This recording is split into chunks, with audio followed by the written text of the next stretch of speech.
Taiwan's police gets a military-style upgrade, but will the training affect civilians? Taiwan's labor ministry investigates a food factory fire that killed 7 people.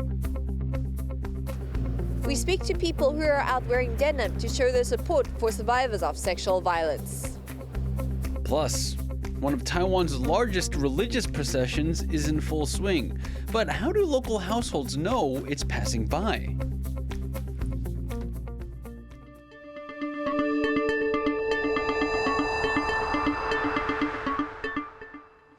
Hello and welcome to TaiwanPlus News. I'm Liao. Taiwan's Defense Ministry says its largest annual war games will start next month. This year, the Hahn exercises will take place in 2 stages. The first will be computer-simulated war games, which will take place from May 15th to 19th. The second portion will include live fire drills all across the country. Those will begin on July 24th and will last until the 28th. The war games are meant to simulate how Taiwan would defend against a Chinese invasion. Taiwan plans to give its police officers military-style combat readiness training. Interior Minister Li Yanhe has assured the public the military tactics will only be used during wartime, but some are worried about the skills being used on citizens. Bilingual has more. Taiwan's police practice overpowering criminals at an MRT station in Taichung in central Taiwan. The country's police force is getting an upgrade. The authorities are looking to recruit 5,500 more officers and equip them with skills for anti-terrorism duties. This will include weapons training, grenade throwing, and combat skills. But there are fears the police will become a second military force and be used on citizens, a concern immediately addressed by authorities. 军人的训练是对敌，是致命性的训练，但警察训练是制服对方。 将对方绳之以法，要符合法定的比例原则。 Taiwan's Interior Minister Li Yanhe also reassured the public. 警方不会去从事任何军事的一个工作跟行动，相关的一个这个规划跟训练，我想都是为了关键基础设施的一个防护。 Premier Chen Jianren echoed the Interior Minister's remarks. 都还在演绎的过程当中，绝对没有军事化的这样的一个揣测的必要。 But scholars have said that if a war with China were to happen, a highly trained police force would prove useful. 包括像治安维持，包括像关键基础设施的防护，包括像是要人的保护，可能会需要有另外的武装部队。 Despite concerns about the possibility of increased militarization of the police, what's clear is the authorities feel the need to strengthen the country's security, so its forces are ready to keep people safe during peacetime and during war. Petition and Bilingual for TaiwanPlus. Beijing has confirmed that it arrested Taiwan-based Chinese publisher Li Yanhe. China's Taiwan Affairs Office said this about Li's arrest. 杨鹤因涉嫌从事危害国家安全的活动，正在接受国家安全机关的调查。有关方面呢，将依法保障其各项合法权益。 Li is chief editor of Gusa Press, which has published books critical of China's ruling Communist Party. He was reported missing last week. Chinese poet and dissident Beiling said Li was arrested while visiting Shanghai earlier this month. Several Taiwan-linked people have been detained or imprisoned in China recently. Beijing says it charged Taiwanese political activist Yang Ziyuan with promoting Taiwan's independence. And 2 reporters from Taiwan's EBC News were detained for filming military exercises in China's Fujian province. An initial investigation of a fire that broke out at a food factory on Tuesday has pointed to a deep fryer as a possible cause. 7 people died in what's become the central county of Zhanghua's deadliest work-related accident in years. Joyce Zheng reports. Thick fumes billowing from the Lianhua food factory in central Taiwan. This fire broke out on Tuesday morning, trapping 22 employees, some of whom hid in the warehouse freezer. 7 people have been killed, including 3 Filipino migrant workers, and 4 out of the 15 injured remain in critical condition. Taiwan's labor ministry says it will be inspecting all 8 of Lianhua's factories in the coming weeks, prompting the snack and processed foods company to double down. 即刻要求本公司所有单位、各厂区检视作业环境，强化所有相关标准作业流程。Though the fire's cause is still being investigated, county officials have found that Li Yanhe, which supplies snack products to the 7-Eleven convenience store chain, failed to submit a building safety inspection report last year. This would have included checking safety ladders and emergency entrances and exits. Overall, occupational injury rates have been decreasing in Taiwan, but fires are the third most common form of factory accidents. Following Tuesday's incident, firefighters have stressed that certain daily habits can reduce the risk of serious injuries during a crisis. 我们遇到了，不管是地震、火灾，一定会慌张嘛。建议民众应该要先去看这个路径。In Taiwan, fire safety laws mainly focus on having and maintaining the right equipment, but regulations about learning how to use them by way of drills or training are unclear. As officials investigate how the fatal fire in Zhanghua escalated, firefighters urge the public to be aware of fire protection measures. Devin Tai and Joyce Zhen for TaiwanPlus. Teachers are petitioning the government to scrap plans to promote English in schools with an aim to make Taiwan bilingual. Critics of the plan say it will harm students' performance at school and take resources from Taiwan's own languages. But officials say building a bilingual society is key to Taiwan's future. John Van Trieste has more. In Taiwan's classrooms, a battle over the role of English. The government wants more subjects taught in English as part of a plan to make Taiwan bilingual by 2030. But teachers worry they'll have to run their classes in a language not all are trained to teach in. They're also concerned many students won't understand, stunting their education. That kind of anxiety, I would say, would be generally felt among teachers that are not teaching the subject of English. And so for the past 2 years, I would say, whenever I meet up with other teachers, this is definitely a topic that we would be talking about.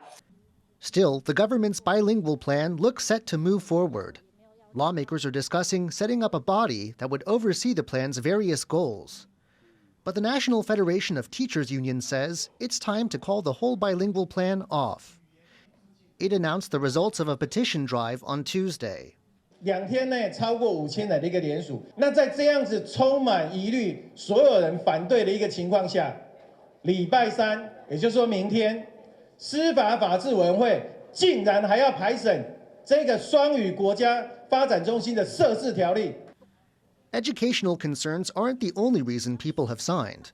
Some worry about promoting English at the expense of Taiwan's many threatened local languages. 他应该立刻把现在投入到双语政策的这些资源跟经费，发展我们的其他的母语的这个语言之间的同步翻译的这个软体和装置上面去。But officials say this criticism is unwarranted. Premier Chen Jianren wrote on Facebook that the policy won't make English official. He also wrote that English won't be emphasized over local languages. Chen said that English-Mandarin bilingualism is key to what he called Taiwan's sustainable development. However, his message will likely do little to convince members of the teachers' union, who have more direct concerns. James Lin and John Van Trieste for TaiwanPlus. To find out more about Taiwan's bilingual 2030 plan, John Van Trieste spoke to David Zhang, Tim Chen, and Alice He of Crossroads, an NGO working to make Taiwan more international.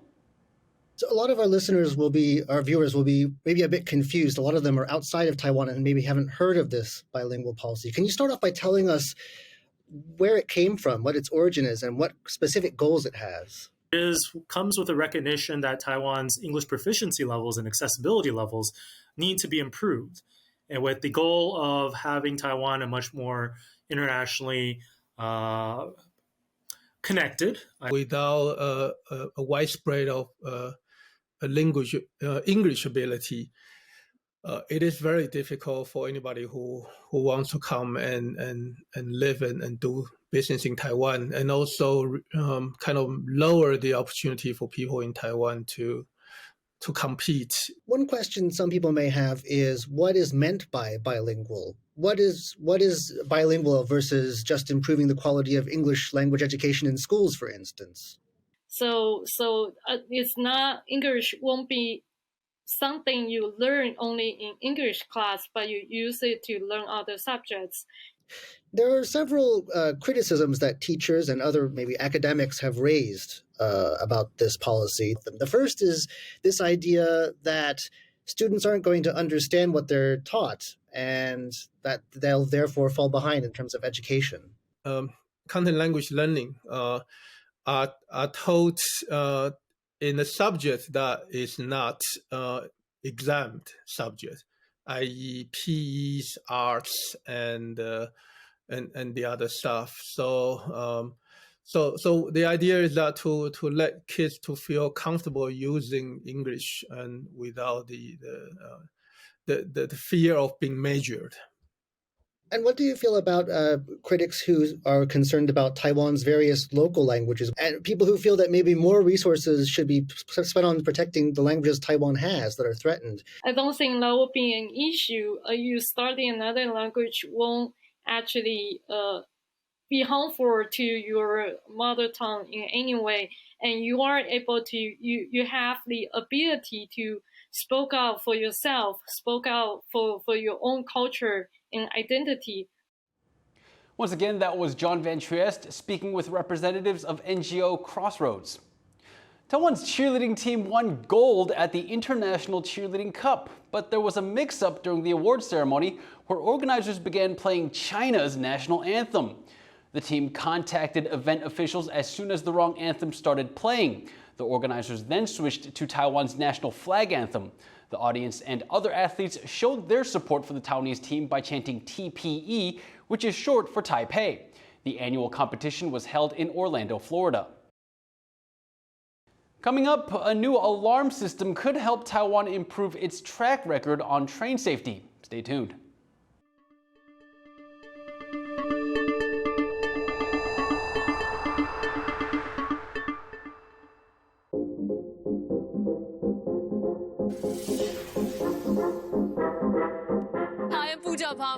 And I'm here to take you guys on an adventure of your lifetime.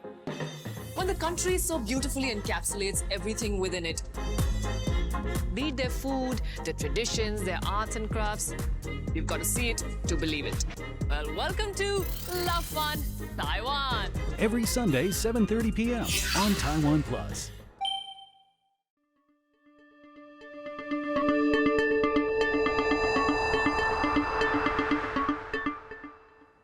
Welcome back. You're watching TaiwanPlus News. Singapore has executed a man for bringing 1 kilogram of cannabis into the city-state. 46-year-old Tanggaraju Supayo was hanged on Wednesday morning, 5 years after he was first sentenced to death. His execution came despite pleas for clemency from his family, as well as the UN Human Rights Office and billionaire Richard Branson. Singapore has notoriously strict drug laws. It executed 11 people on drug charges last year. To find out more about the case, our reporter James Chater spoke to Kirsten Hahn, a member of the Transformative Justice Collective, an organization that advocates for the abolition of the death penalty in Singapore. Tell us a bit about his case and why the Transformative Justice Collective have described the evidence against him as shockingly thin. Tanggaraju was convicted not of trafficking, but of abetting by conspiracy to traffic about 1 kilo of cannabis. But he's never handled or seen the cannabis that he was accused of trying to traffic. He was tied to the offense months after arrests were made of the people who actually were in possession of the cannabis. And he was tied to it based on phone numbers that 2 of the guys who were arrested had on their phones, and they claimed that the phone numbers belonged to him. However, they never actually recovered his mobile phones to do analysis. So out of everybody who was involved, it was Tanggaraju that was sentenced to death, even though he was not the one who was handling the drugs. And we also had concerns that during questioning, he did not have legal counsel with him. And he had also said that he asked for a Tamil interpreter and was not given one. So he had trouble, following and understanding the questioning and also the statement. How has his case been discussed in Singapore? Has it reignited a debate about the use of capital punishment? What we saw this week was that the English language mainstream media pretty much only covered his case to repeat government statements justifying and defending the death penalty. and his death sentence. So it's not like his story was able to have a really wide reach among Singaporeans to generate like a nationwide debate. We've seen Thailand recently decriminalize marijuana. Why is it that Singapore is so resistant to the relaxation of restrictions on this issue? So I think for the Singapore government, it's really like this is a position that they've held for a very long time, and they don't want to look like they're pressured into changing things. It's really very jarring to see that huge contrast, right? That Thailand, which is not actually that far away from us, has decriminalized and legalized, and you can go to Thailand and there's just cannabis that's openly being sold and consumed, and in Singapore people are dying for it. So for these prisoners, it's also very hard for them to accept that this is such a huge difference. You know, they are not necessarily advocating for Singapore to decriminalize cannabis, but they're just saying don't kill us for it. And so it really just shows how out of step Singapore is with not just the international community, but even our neighbors in this region. That was James Chater speaking with Kirsten Hahn of the Transformative Justice Collective based in Singapore. Parts of Spain are bracing for temperatures of 40 degrees Celsius for the first time this year, a historically early heat wave. Muchísima. Resulta que yo venía de trabajar y me he encontrado con esta calor grandísima, no se puede soportar esto al mediodía. Por la noche, pues sí que es verdad que cambia las temperaturas, un poquito más fresquito, pero ahora al mediodía no se puede ni respirar. The scorching heat is expected to break the country's record for April, with dry conditions also raising fears of wildfires. All-time temperature records were also shattered in Southeast Asia this month. In parts of Thailand, the mercury hit 45.4 degrees Celsius for the first time on record. Climate change caused by burning fossil fuels is making droughts and heat waves worse. Taiwan's railway authority is installing new alarm systems to let people know when a train is coming.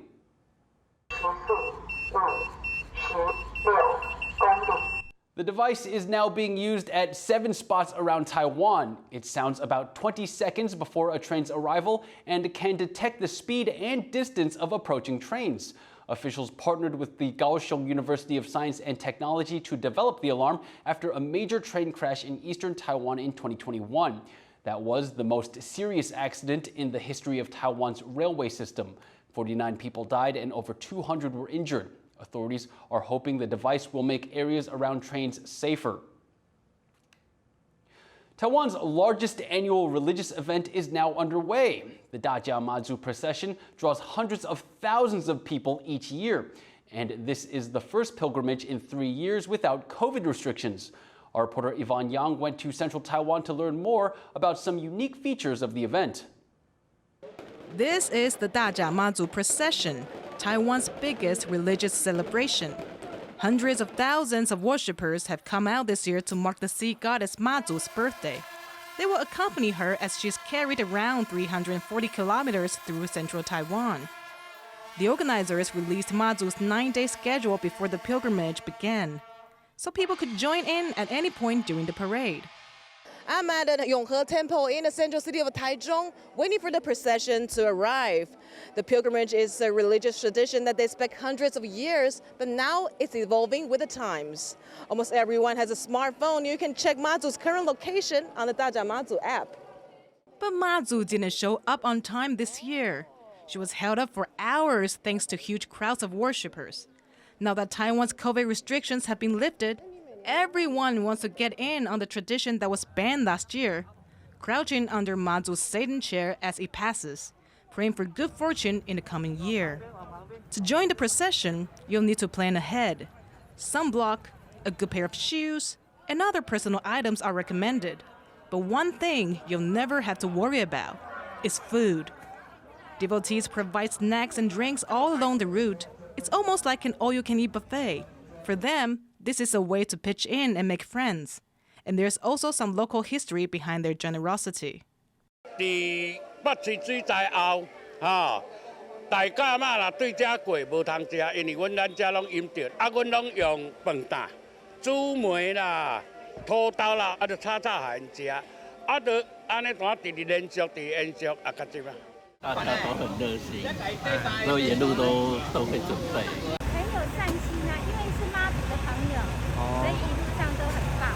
Along the route, local families place their home altars at the door, waiting for Mazu to pass by.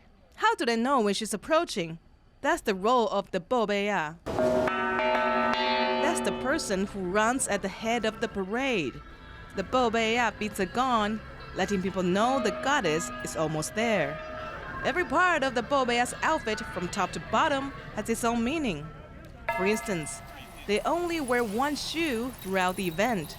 The long shoe symbolizes sacrifice, while the foot that's bare connects them to the earth. Like other roles in the procession, people serve as the bobeya in shifts. 2 have been selected this year, meaning they have to walk on one bare foot for hours. It's no easy task, but doing it in the name of Mazu makes it all worthwhile. The Dajia Mazu procession is so big, it's known well outside of Taiwan. The Discovery Channel has named it one of the top 3 religious festivals in the world. And now that Taiwan has fully reopened to the world, this event could start drawing new participants from near and far. Tamashi, Mickey May, and Yvonne Yang for TaiwanPlus. April is Sexual Assault Awareness Month. In Taiwan, it's estimated that fewer than half of all sexual assault victims seek help or speak up about their experiences. That's largely due to social stigma.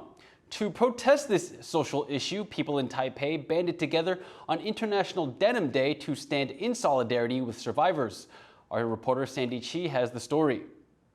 Only yes means yes. Only yes means yes. Only yes means yes. Only yes means yes.